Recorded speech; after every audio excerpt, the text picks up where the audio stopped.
world of cable news screaming and social media echo chambers, it's easy to lose the signal in the noise. Every day, policy is debated, votes are cast, and your tax dollars are spent. We cut through the headlines to bring you the critical context you need, focusing on what's really going on in news and politics. Welcome to the Analytical Iowan Podcast. This is your daily dose of fact-driven politics. Let's analyze today's news. Here's Eric.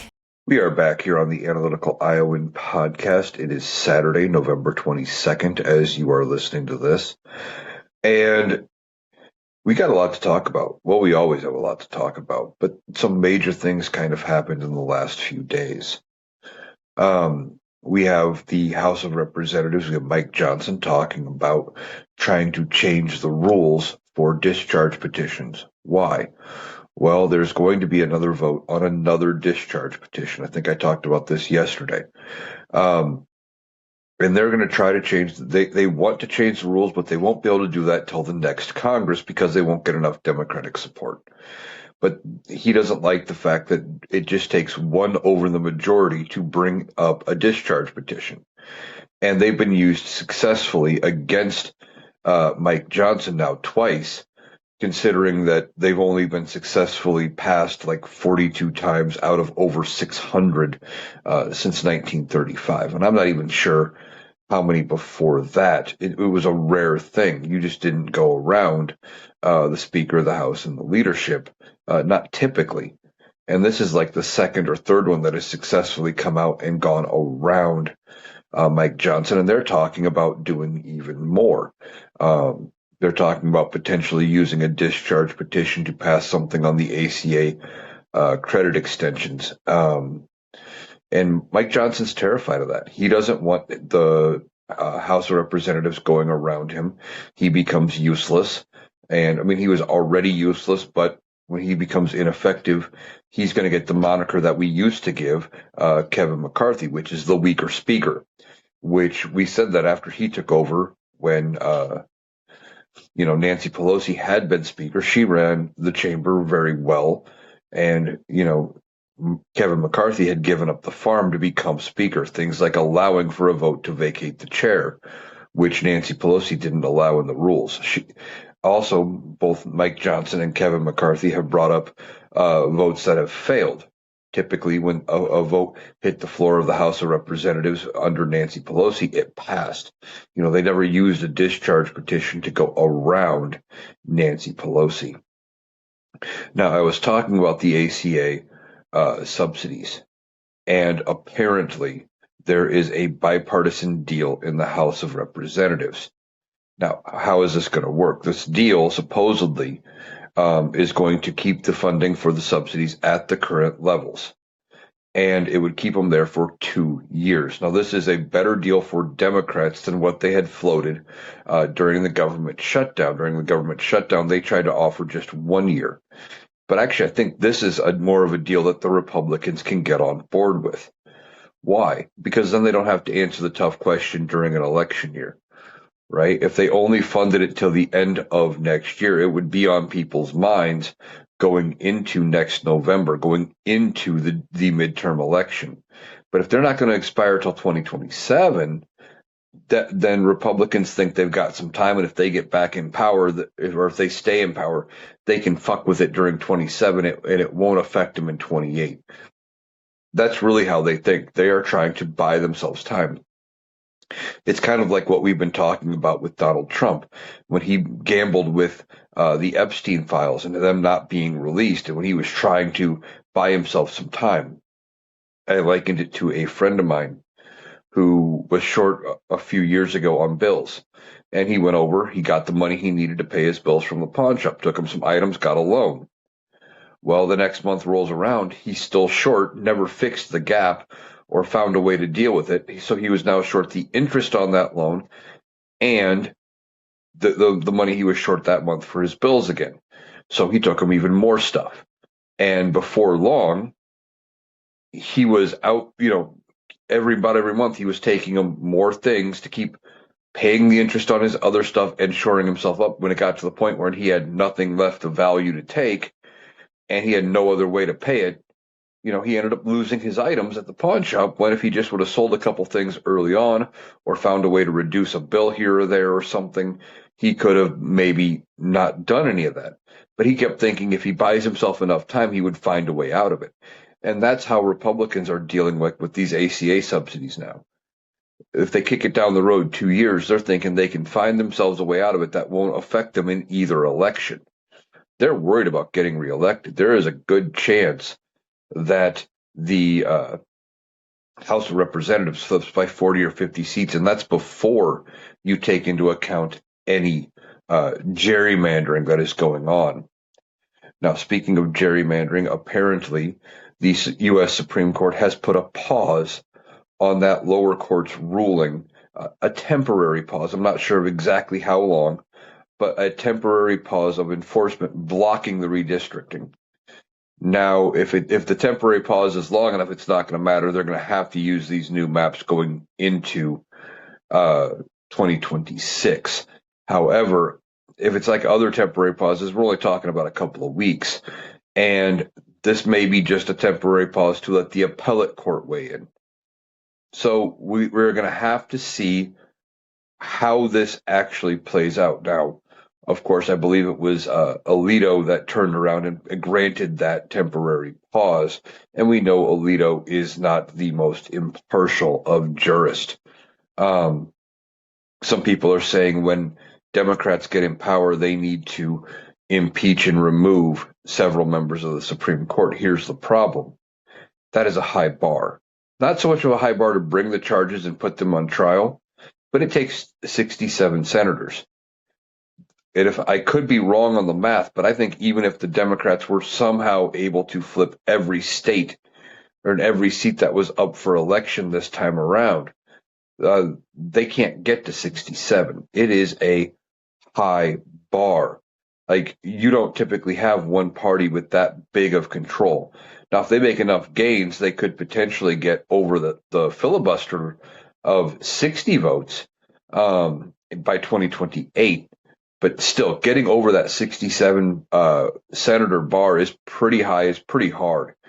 I don't see impeaching happen. The better choice would be to do things like pack the court, expand it to 13, and maybe what they may be able to do and get some bipartisan support on would be like a code of ethics and some other Supreme Court reforms after they're back in power. But again, that's going to take maybe even a constitutional amendment, which is another high bar. It takes 2/3 of both houses of Congress, and it takes 38 states, which is not easy to get done. Amendments don't necessarily pass that quickly. I think the fastest one that got passed was the repeal of prohibition, and that still took like 2 years.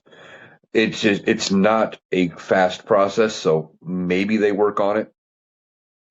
But right now, temporarily, the ruling overturning the maps in Texas is paused. Doesn't mean it's overturned. Doesn't mean it's permanent. There is a temporary pause. Now we're going to have to see, how this plays out. And I say that a lot because it's easy to jump to conclusions, right? It's easy to say all hope is lost. And I'm not one to bury my head in the sand and admit that, we're just beat, we're done, it's over, boo-hoo. No, I look for ways out. I look for, what could happen. And I try to wait until the thing happens and then react to what happened.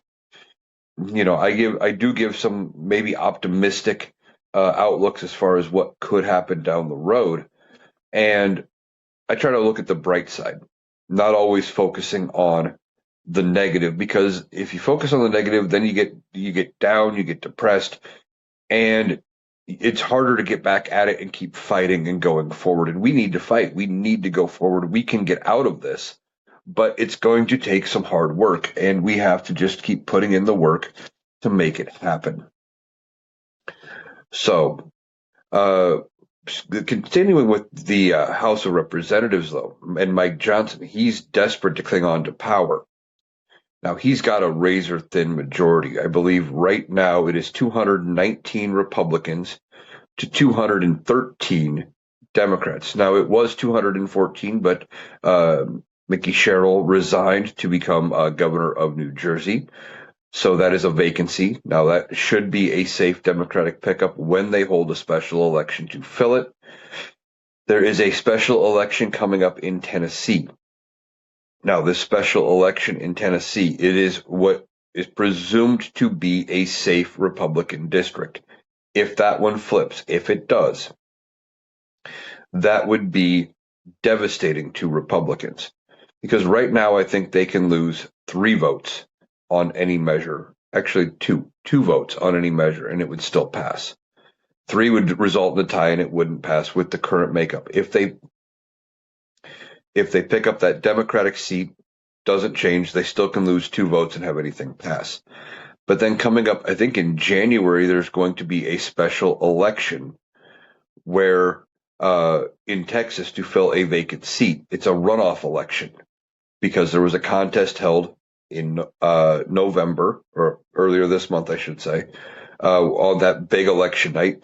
And I know it feels like that was so long ago. That feels like it was months ago, and it's only been a few weeks. But there was a special election on election night here, and to fill this vacant seat. Well, nobody got over the 50% mark. Nobody won, but the top 2 vote getters were both Democrats. So the runoff is going to be Democrat versus Democrat. So it's a guaranteed pickup for the Democrats. Well, if they pick up those 2 seats, that would make it 219 to 215. Yeah. And again, they could lose 2 votes in the House of Representatives. You add in the New Jersey seat, now they can lose 1 vote. And that would be one of the thinnest margins. It would be 219 to 216, like the absolute thinnest of margins when it comes to the U.S. House of Representatives. I think that might be the thinnest margin in the House, going all the way back to the Great Depression, right after Herbert Hoover crashed the stock market, right before the Democrats flipped control and held on to control for basically 20 years. So these special elections have consequences. Now, am I crazy enough to think that this election in Tennessee is going to go to a Democrat? I'm going to say it's possible.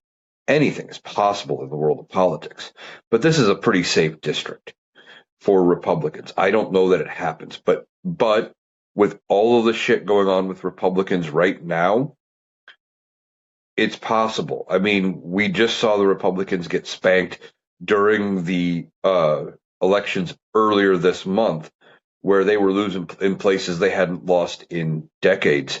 You had the 3 state seats in Mississippi, I think it was, where they broke the supermajority that had been there for 12 years. You had governing boards, utility supervisor board, I think it was in Georgia, that Will, our friend from the Rational Boomer podcast, was commenting that those seats hadn't been Republican in decades, or hadn't been Democrat in decades. It had only been Republicans. It was so bad that Democrats typically never ran, and they flipped 2 seats. Just things like that. So you'll have to see how the special election on December 2nd plays out. And also, when you're dealing with a special election, when you're dealing with off cycle, which this is, because it's in December, it's not in November, it's not a normal election day. When you're dealing with non-incumbent, which this would be. Now, I haven't looked too deep into the people running, I will admit, because it is not my district. It is not my state. And, we've got a lot of other shit going on that I haven't really focused on it. And as it gets closer, I'll probably look into it a little bit closer here. But you're not dealing with nearly the name recognition. One of the things we talk all the time about how we have got too many old people in Congress, too many people who have been there forever. Well, one of the things they run on is name recognition. And if you've been following me for any length of time, you're going to recognize this complaint. You have 92-year-old Chuck Grassley here in Iowa. The dude is 92, and he is in the Senate, and he's going to run for re-election in 2028. He would be 96 years old. He has been in the Senate longer than I have been alive, but he's got name recognition to the point where he doesn't even have to campaign anymore. He doesn't really campaign. He does a few events around the state, and he just lets his name recognition carry him. He barely runs ads. He doesn't do much when it comes to reelection. He just lets his legacy carry him. And when you're dealing with special elections, like this one in Tennessee, there's not going to be that name recognition of the person that's been there for decades. Like, I remember talking about Chuck Grassley. I remember being in like 5th or 6th grade learning about politics. And we had to write a letter to our senator. I think it was our senator and our representative in the House of Representatives. A letter or a postcard or something. I remember doing the project. Don't remember what I wrote, but I remember distinctively doing the project.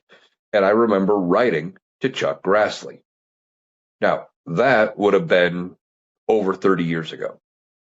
And the point of what I'm getting at is there's a lot of people my age that just have always known Chuck Grassley to be there. You go to the polls, you see the name, you vote. They vote for Grassley because they recognize the name.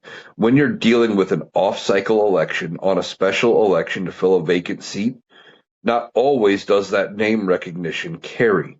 Now, sometimes it can help you, and I'm not trying to take anything away from Representative Grijalva in Arizona, but the fact that she was running to fill her father's seat, there was some name recognition there. I'm sure that she did get a little bit of a bump from that because people knew the family, they knew her dad, they had an idea of what they were going to be getting, or at least what they thought they would be getting, and that always helps.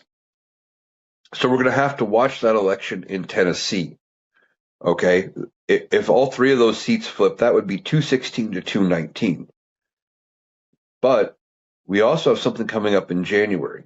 Now, I did a video on this late last night, and by now I'm sure you have probably already heard. Marjorie Taylor Greene, the MAGA of the MAGAs, at least she was at one point, has announced come January 5th, she is resigning from Congress. Yes, you heard that right. Marjorie Taylor Greene is going to resign. She's no longer going to be in Congress. Why? Well, she cites the political climate, the fact she's getting death threats, her family's getting death threats. She's disillusioned with the two-party system. She's talking about how she doesn't like the fact that it seems like the only way to win is to go after your opponent, and it's just, do you like me or do you like them? You must hate them because they're evil, which is the whole thing she had bought into for years. She was all about the identity politics and that stuff. She was all about how evil and vile the Democrats were and everything. But she's been talking more moderate for a while. She sees the writing on the wall. She's breaking with Donald Trump. She broke with him on the Epstein files. She was one of the voices that had said, if Pam Bondi does anything to screw with the Epstein files, she would read a list of client names on the House floor. And she may still do that between now and January 5th. But she is waiting until January 5th to resign, which is going to trigger within about 2 months. So we're looking at March, maybe mid-March at the latest. There will be a special election in Georgia to fill her seat. Now, Marjorie Taylor Greene's seat is very ruby red. It should be a safe pickup for Republicans. However, again, with all of the bullshit going on with Republicans, you have everything with the Epstein list. You have everything going on with Donald Trump and how embattled he is going to be between here and there, especially with the list coming out, and they could be looking at potentially impeaching him. They could potentially, and we don't even know how the House is going to handle this, how fast this may happen. It's entirely possible between now and January 5th that they have articles of impeachment out against Donald Trump and that they are either scheduled or looking at scheduling or maybe in the middle of a trial for Donald Trump. And then it could be a test for the Republican who is running, whoever ends up being on the ballot. Could be, or do you stand with Donald Trump? And, there could be a Democrat out there that runs in this election who doesn't, and maybe that's enough. Because the one thing with the Epstein files is the voting base, that we're thinking that might be a bridge too far for them, being connected to Epstein. They were the ones, or one of the groups, calling for the release of the Epstein files. Why? Because they don't tolerate anything that happens to kids. That has been one of their rallying cries. It reminds me almost of The Simpsons. And there was an episode of The Simpsons, you might remember, where they find out there was like a burlesque show house or I don't know if it was exactly a brothel or what, but it was there. And as they were talking about tearing it down and it even being part of the town, you had Reverend Lovejoy's wife coming out and going, "Will somebody think of the children?" And it happened multiple times during the episode. At least I think it was her. It might have been Maud Flanders, but I'm pretty sure it was Lovejoy's wife. But anyway, it doesn't matter. How they act when it comes to children, that's what it reminds me of. I think I talked about it yesterday about how when you're dealing with like gay marriage and you're dealing with all sorts of things like that, even members of the LGBTQ community in general being able to be in public and have public displays of affection and things like that. They always say, well, how am I supposed to explain that to my kids? You just do. Kids aren't born with an innate idea that, being straight is the only way to be. That's taught.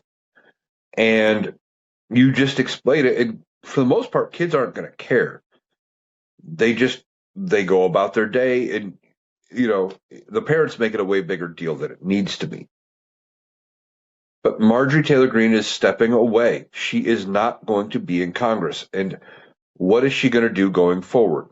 Well, some people are speculating that she may be attempting to make a run as some kind of an independent candidate on a populist, socialist, potentially, platform, which would be funny that you go from as far right wing as she was to a more populist, socialist idea, and she tries to run for president. That she may be making that attempt, or that she may be trying to do the same thing and either run for governor or Senate or something like that. Now, sometimes this gamble may not pay out for her if she does decide to do that, because resigning like that, even though she's resigning on her terms and she's publicly resigning, etc., it's not, some backwater deal. It's not, she's not resigning in disgrace like Matt Gaetz, or anything like that. But if she decides to run for higher office, having the prestige of being a member of Congress when she would launch that campaign, sometimes is helpful. Now, having not been in politics potentially for, months at this point, or potentially years, if she decides to wait it out and wait to run for president, she's not going to be in the news. We're not going to be talking about her as often as we had been. And it could really hurt her brand. It's kind of like the, I can't think of her name now, the Green Party candidate. She only comes around every 4 years. I'm sure somebody's going to drop her name in the comments. I can't think of it now, but you don't hear about her in between. You only hear about her every time we have an election for president. She comes out, she runs for president and campaigns, and then she's gone. She's not a member of Congress. She's not a governor. She's not anywhere else. And just comes back around. And if Marjorie Taylor Greene is trying, she's got to find a way to be relevant. Now, maybe she takes up a podcast or something like that. Maybe she becomes an influencer in some regard, trying to keep a following going. But doing that to set up a future campaign run is going to be difficult. So, with Marjorie Taylor Greene leaving, that's 4 open seats. If the Democrats pick them all up, again, I don't know if it's possible, but let's just do a little fantasy for a minute there. If they pick up all 4 seats, that would bring them up to 217. That would be a 1 vote margin for the House of Representatives. Now, we don't know what's going to happen next year. We don't. Anybody else could potentially resign. We've got numerous members of the House of Representatives saying, hey, I'm not running for re-election. I'm seeking this office. I'm seeking that office. I'm doing this. I'm doing that. They're terrified of not being able to get reelected, and they want to go out on their own terms. So they want to go out on their own terms, and which is fine. Let them do that. We could have somebody else resign between here and there. You could have somebody pass away between here and there. And if it's far enough out from the election, there would be a special election to fill that seat. Now, this is really wishful thinking, and I realize that. But if even one more member of the House of Representatives retires, resigns, passes, and it's a Republican and the Democrats flip the seat, again, wishful thinking, and they pick up all of the 4 seats that are going to be open between now and whenever they fill Marjorie Taylor Greene's spot. That would be 5 pickups. Add that to the 213 they have. They're at 218. They're in the majority. Potentially, they would be able to flip control of the House outside of a general election, outside of, a midterm election or anything like that. Now, it's very unusual that that would happen. And I know this is very wishful thinking that it would even be possible, but I'm using it to illustrate how weak the Republicans actually are in the House of Representatives. They're not dealing with the largest of majorities. They're not dealing with 20, 30, 40 seat majorities at all. They're dealing with, 2, 3 seats at best. They're struggling right now. And potentially Marjorie Taylor Greene may just be the first of many that are breaking away from Donald Trump. Now, we are also hearing, I'm going to shift to a different Greene. I mentioned as part of talking about Marjorie Taylor Greene, that one of the tests for whoever goes to fill her seat, maybe do they stand with Donald Trump in potentially an impeachment? Well, we are hearing from Al Green, a Democratic representative from Texas. Now, this isn't the first time he has said something like this, that he expects there to be articles of impeachment against Donald Trump by the end of the year. Now, if he's the one leading the charge and it's a democratically led charge, we don't know if it's going to make it to the House floor. But again, they don't need very many Republicans to side with all Democrats. And if Mike Johnson tries to, kill it or whatever, they could do another discharge petition. Remember, he's not in favor of those. He wants to change the rules, but you can't change those rules until the next Congress, which, if I'm right, Democrats are going to be in charge. But Al Green is saying expect articles of impeachment by the end of the year. And the speculation was that he was going to be the one filing them. Well, I wonder if it's not going to be something else. Is it going to be a Republican-led impeachment? We've been talking about this. The Epstein files. If he's saying by the end of the year, well, Donald Trump just signed the uh, Epstein release bill earlier this week. So that means by about the 15th to the 20th of December, the files are supposed to be made public. And it wouldn't surprise me if certain members of Congress aren't sitting there waiting to do something, right? We hear Marjorie Taylor Greene's talking about releasing the client list on the House floor. The client list. Thomas Massie, another Republican, has said this basically the same thing, that he would read the names of the clients on the House floor. And it's entirely possible that there's a member of Congress on the Republican side, and maybe several, that would be willing to go along with impeaching and removing Donald Trump over the Epstein files. Because it's a bad deal for Republicans. They want to get away from it. Donald Trump wants to get away from it. They don't want us to continue to talk about the files, but they also know they have to be released because their voters want it released. And they know Donald Trump or if he's in there, that is going to be a bridge too far for Republican voters. Okay.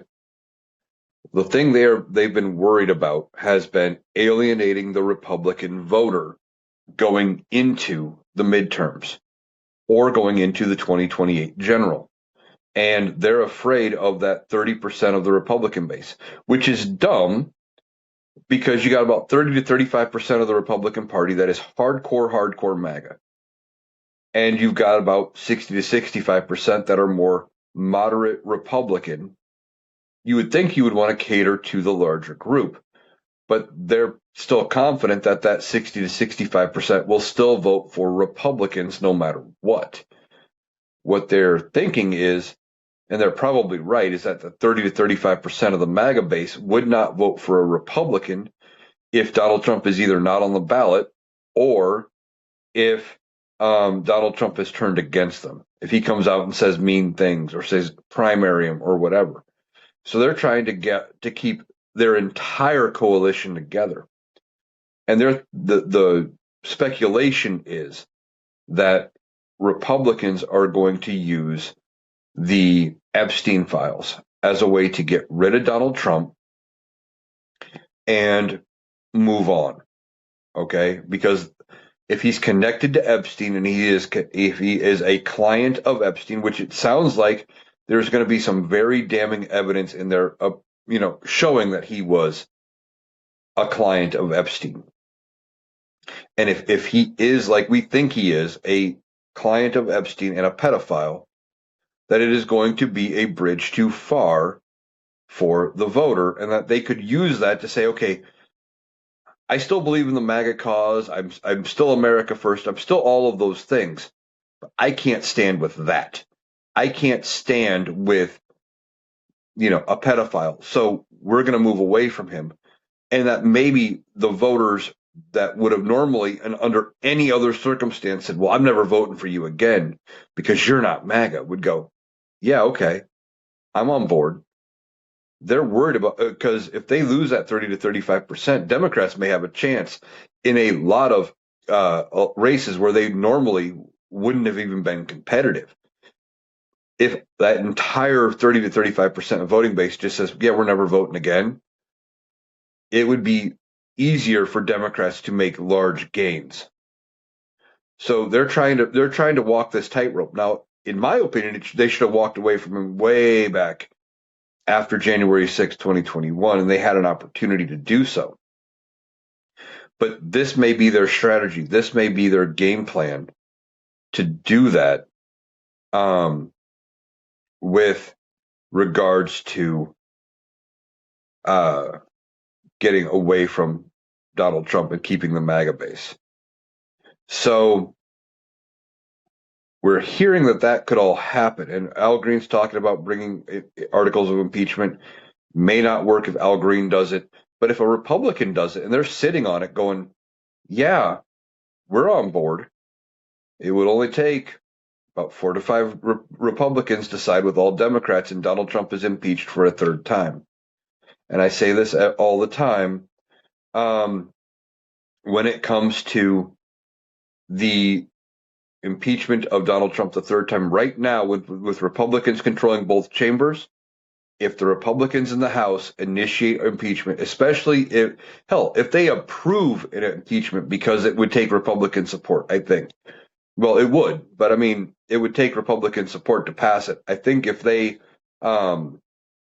do this and they send it to the Senate, should almost be looked at as a foregone conclusion. Donald Trump would be out on his ass. Now, a lot of people are speculating that, oh, well, JD Vance would be worse. JD Vance may be evil for other reasons. He is not as bad as Donald Trump. And now here's why. And it's not because his ideas are evil and not because the things he want to do are good for the American people.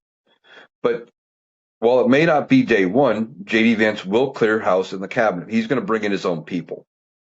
And he knows how unpopular a bunch of Donald Trump's picks are. Now, of course, he's been saying the things that he needs to say to keep the MAGA base in line, and the things you should say as a VP, oh, we got a great team, and, they're doing a good job, etc. He could clean house. And some of these people could be out. Pete Hegseth and Pam Bondi, RFK, and a bunch of others, Kash Patel. And he would bring in his own people. Now, it's entirely possible. But then if you're smart, and JD Vance isn't like the most intelligent person, but he is smarter than Donald Trump, which doesn't take much, but still. He's going to listen to the advisors. And also, if your party just successfully impeached and removed the president from your own party, because it would take Republicans to do all of this, and they could block it themselves if they tried, and it would never happen. You know what I mean? Like, if they didn't want it to happen right now because they're in control of the House, they're in control of the Senate, if they wanted to block it, they could. So if they had successfully impeached and removed Donald Trump, you're going to be sitting there going, okay, I'm just going to sit here. You guys tell me what you want to do. I'm going to give you some suggestions, but if you say no, it's going to be the end of it. I'm going to, he's going to be very weak, in my opinion, because he's going to be looking over his shoulder at Congress going, are you going to get rid of me? Are you going to get rid of me? Are you going to get rid of me? What's going on here? And so there has been an idea floated around by several people that when he gets in and he appoints his own VP, and remember, Mike Johnson does not automatically become the VP. Mike Johnson only moves up if something were to happen to Trump and Vance at the same time, and there was nobody above them. Like, if there was nobody in those two roles, then Mike Johnson would become acting president, because we have to have somebody there. It's a safeguard. It's not an automatic, you move up a step. It doesn't happen. Because that would mean if that happened, Mike Johnson would become VP, Chuck Grassley would go from being a senator to Speaker of the House. And it just doesn't happen like that. It doesn't work that way. So JD Vance would pick his own VP. Now, some people are suggesting he may try to get a reasonable Republican, maybe a Brian Kemp or somebody like that. And then the Republicans wait 3-ish months, maybe 4, kick out JD Vance. Maybe if they do it early next year, maybe they even wait till after the midterms, after they got their ass kicked. Kick out JD Vance, bring in the reasonable Republican in like Brian Kemp, and I'm going to use him as my example, and then say, okay, well, we have you there, and you can reimagine things and bring us back to being a safe party. Go back to being the Republicans of old. It's crazy. And if the Democrats get the idea that that's what's going on, they could save JD Vance if they are just trying to get somebody more favorable. So those charges, if they decide to go that route, would have to be very, very good and very, very damning against JD Vance. So, but now we're also hearing, speaking about the party and moving on. Now, this was more of a conspiracy theory, but I want to talk about it for a minute. I don't know if it's a conspiracy theory necessarily, and I was going to dismiss it, but then Donald Trump Jr. comes out and responds to it, says, "We're never going to let this happen," because he thinks he's the heir apparent to MAGA, but he's not his father, right?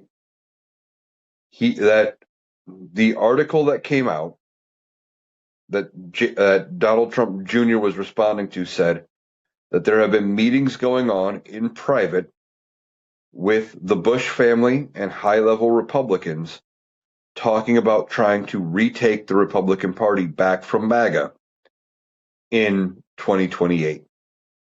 That since Donald Trump is not eligible to run, if he lives that long, which again, we talk about it all the time, I don't think he's going to live that long. But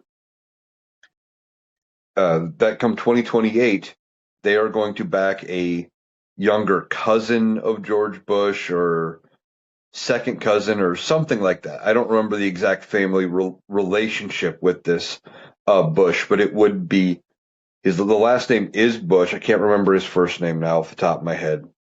But he's related to George W. Bush and Jeb Bush, and that they would back him, endorse him, and try to bring the Republican Party back to Bush level Republican politics.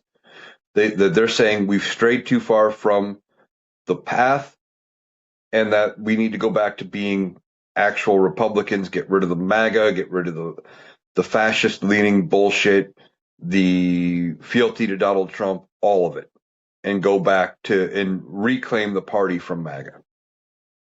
Sounds crazy.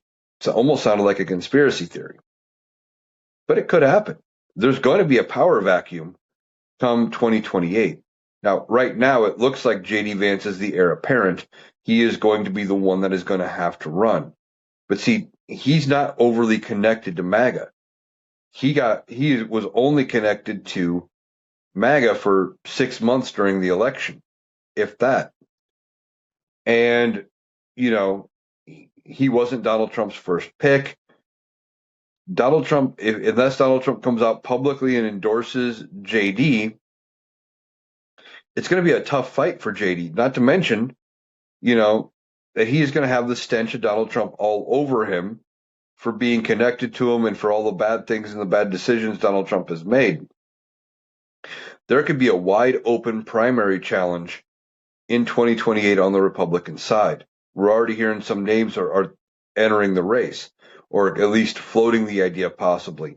You've got Ted Cruz. I think some people are suggesting Ron DeSantis may make an attempt at it out of Florida. But you have now this Bush that may make an attempt. And then, which surprises me that they may attempt to run a Bush or a regular Republican. I figured they would concede 2028, let the Democrats have it, and then run in 32 on a platform of they didn't fix it fast enough, put us back in, we'll fix it this time. That kind of a deal. So you're hearing that the Bushes are talking about pushing a candidate and trying to bring back the Republican Party. It could get very, very messy for Republicans going into 2028. And I'm here for it. I'll be here talking about it. The messier it gets, the better. There's going to be more content to make. And, it just shows how divided the Republican Party is. The MAGA movement is fizzling. It is dying. And when Donald Trump finally shuffles off this mortal coil, when the Big Mac finally gets him, and he's no longer with us, or when the Republican Party, like we were talking about a little bit ago, finally says enough is enough and throws him out on his ass, well, if they throw him out, he's going to try to burn the Republican Party down to the ground,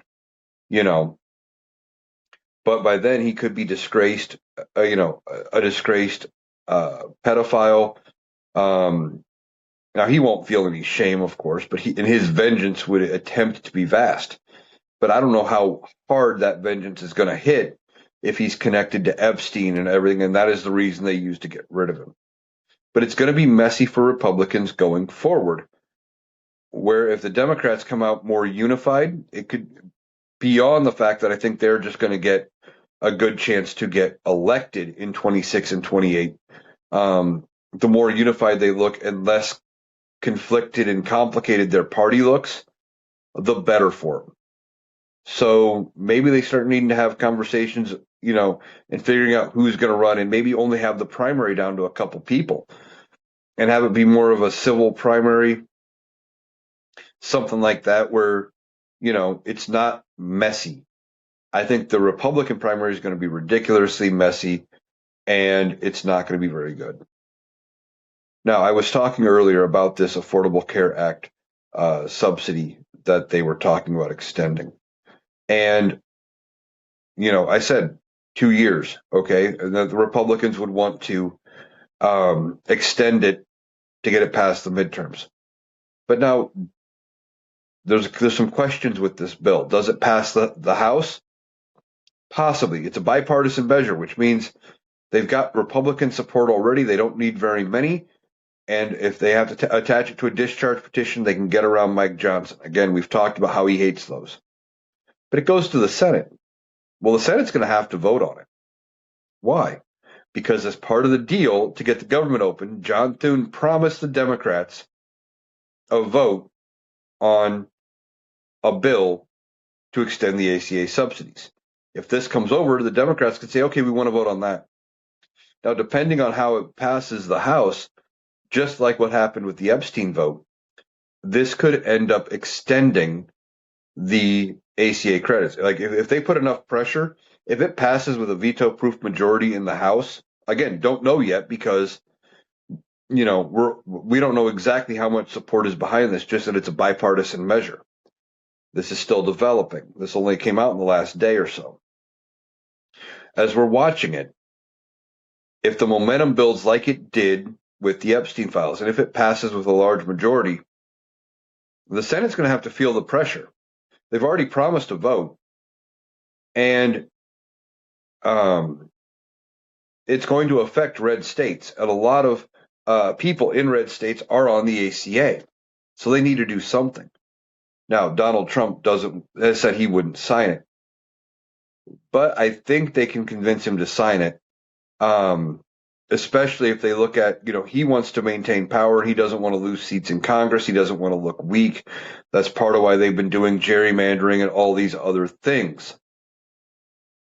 So what does he do? Well, if they get to him and say, hey, Mr. President, if you sign it, you look like the hero that saved the ACA subsidies, because there's not enough time to do to do your plan. If you do this, this buys us time to negotiate your plan and make your plan, these direct payments, to perfect it so it works perfectly, so you don't get blamed for something looking or not working right. And you spin it that way, and then you say, well, this is something you can brag about when Congress is running for re-election, so you don't lose seats in Congress. He may sign it. He may publicly come out and flip-flop like he did with a lot of things, like he did on the Epstein files. When he saw the tide was turning against him, he decided to get around it and come out ahead and come out early and say, okay, I'm going to go ahead and I'm going to support it. Go ahead and pass it. And he could do the same thing here.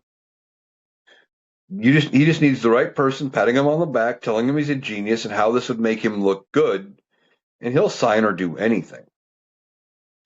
Now, one of the other things he flip-flopped on, there was a meeting between him and Zohran Mamdani of New York City, the mayor-elect of New York City. And Donald Trump came out after their meeting, and he had nothing but praise for Mamdani. Now, we will see if that has changed today, if he comes back out with the attack ads and everything, but he had nothing but good things. He was talking about how Mamdani wants to help with the affordability of New York City and help with the housing crisis and help with the crime and all these things that he wants to do. And Donald Trump said he found common ground, and he didn't know all of that about Mamdani, and that's entirely possible. I think the people around Donald Trump are giving him carefully crafted tidbits of the story. Plus, we know he watches a lot of Fox News. Fox News is not news. They have said so in court filings. They have said in court, in a sworn court document, that they don't know why anybody watches Fox News. Because, or that they shouldn't take anything that Fox News says seriously because they are entertainment, not news. And they said that in court. But because they have news in the name, people believe them and think they are a trusted news source. Now, one of the things that Democrats should do when they get back in power is look at reinstating the Fairness Doctrine, which a couple things with the Fairness Doctrine, you wouldn't be able to use necessarily news like this, and if you weren't news. You also have to give so much airtime to opposition viewpoints. You wouldn't be able to have places like OAN, Newsmax, Fox News that run nothing but, or mostly, like 99%, right-leaning content. It would go the same for the left, but even the left-leaning content right now isn't going nearly far enough left. They're trying to capture some of that right-leaning base because that's where the money is. One of the other things with the Fairness Doctrine is that it prevented these large monopolies when it came to radio and TV stations and things like that, where you couldn't have so many affiliates. You couldn't own so much of a percentage of the market share. Like you couldn't have a radio station, a newspaper, and a television station in the same area, right? Like you couldn't do that. It had to be fair so that you weren't controlling all of the sources and output of news. And we need to look at reinstating something like that and making it better and maybe making it so that, it wouldn't, and I don't know how you can do it without violating freedom of the press, but making it so if you say in court you are not a news source, you're an opinion piece or entertainment, that you can't call yourselves news. And I don't know how you do that. I'm not the legal expert here. I'm sure there are other legal experts. But Donald Trump comes out after meeting with Mamdani, having nothing but good things to say about him.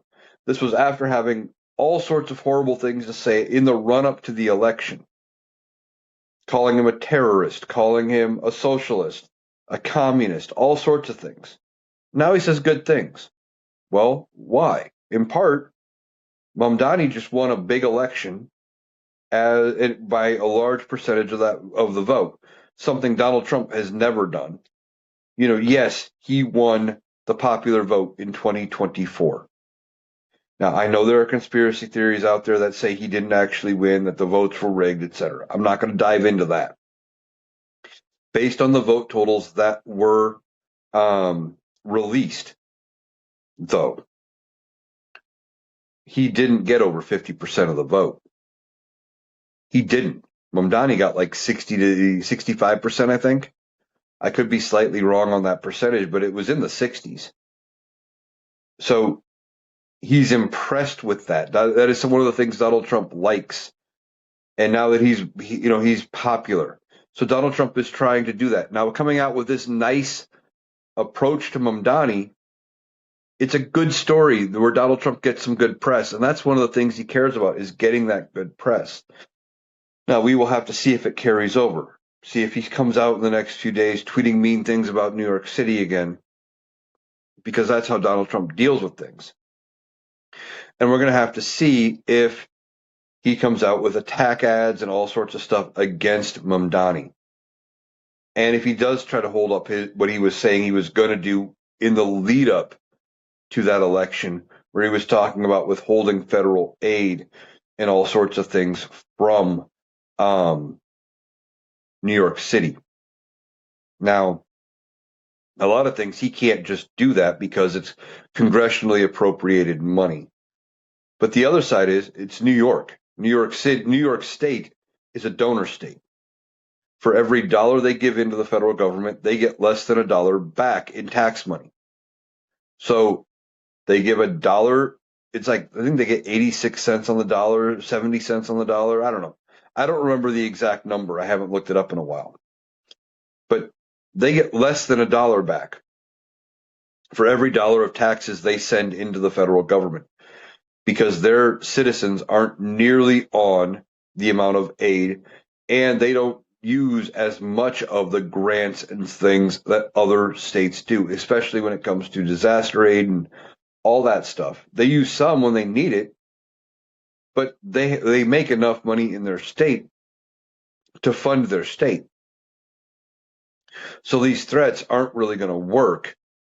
And maybe it has something to do with the fact that Mamdani wants to talk about building more affordable housing and things like that. And Donald Trump being a real estate guy, maybe he's thinking he can get some contracts out of it, or he can get his associates some contracts and somehow get, maybe a finder's fee or something like that. Maybe he's thinking he can gain something from buddying up to Mamdani, especially in the real estate market. Don't know what he's all thinking, but very weird, and it did not go the way I expected it to go.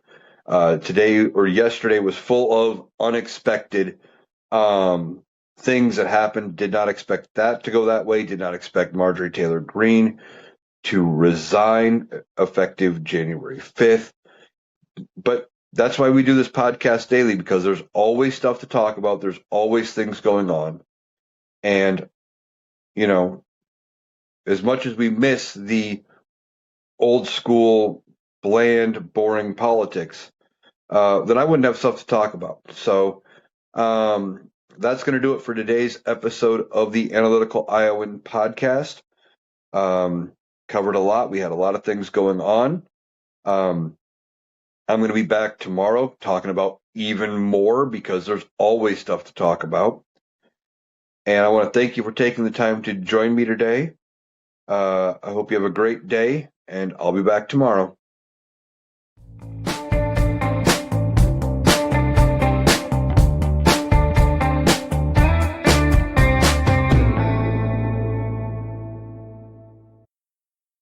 That was Eric. That does it for our analysis today. If you appreciated us cutting through the noise to get to the critical context, please make sure you're subscribed to the Analytical Iowan podcast on Spotify and YouTube. We'll be back tomorrow. Thanks for listening.